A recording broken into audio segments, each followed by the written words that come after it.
আমাদের এদিকে দিনকে দিন কিন্তু তাপমাত্রা বেড়েই চললো। জানি না কবে যে বর্ষাকাল শুরু হবে। তবে এখন বাজছে সকাল 7টা, দেখে মনে হচ্ছে কিন্তু 12টা কি 1টা হবে। পিছনের বাগানটা তো একবার দেখলেন। আর তারপরে আসলাম ঋষির কাছে, সে তার পড়াশোনা করছে। এবার রান্নাঘর থেকে যদি ছুটি পেতাম খুব ভালো হতো, রান্না করতে একদম ইচ্ছে করছে না।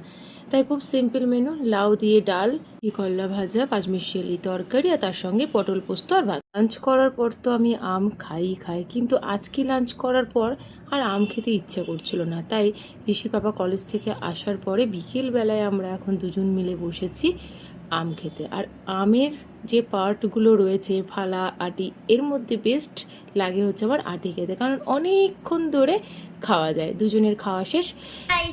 Hello guys, back to my channel. এখন মাম্মির সঙ্গে করবো আমি যোগা। ভালো লাগবে, পেটটা কমাবো না, পেটটা কমাবো রাখতে পারি। ওয়ার্কআউট করে নিয়ে ফ্রেশ হয়ে চললাম বাজারে, কিছু কেনাকাটি রয়েছে, আর তার সঙ্গে মাইন্ডটাকে ফ্রেশ করার জন্য একটু ঘুরু।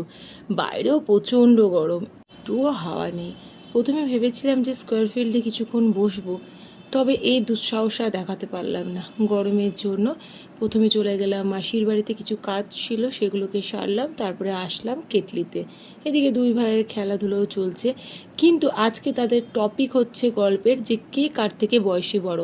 এ বলছে আমি বড়, ও বলছে আমি বড়। যুক্তি তর্ক অনেক কিছুই চলছে। সব যুক্তি তর্ককে সঙ্গে নিয়ে চলে আসলাম বাড়ি। আর বাড়ি এসে সোজা রান্নাঘরে। কি করব, এখান থেকে ছুটি পাওয়া যাচ্ছেই না। শুধু ভাতটুকু বসিয়ে দিলাম প্রেশার কুকারে, আর বাদবাকি রান্না তো দিনেই করে রেখেছিলাম, ভাতটা শুধু হবে। এদিকে তো ভাত বসিয়ে দিলাম।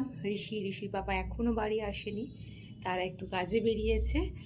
আর এবার আমি ড্রেসটাকে চেঞ্জ করে আরাম করে একটু 5 মিনিট বসবো, ততক্ষণে ভাত হয়ে যাবে, তারপরে ডিনার। কিন্তু তার আগে আজকে আপনাদের সকলকে জানালাম good night and sweet dream.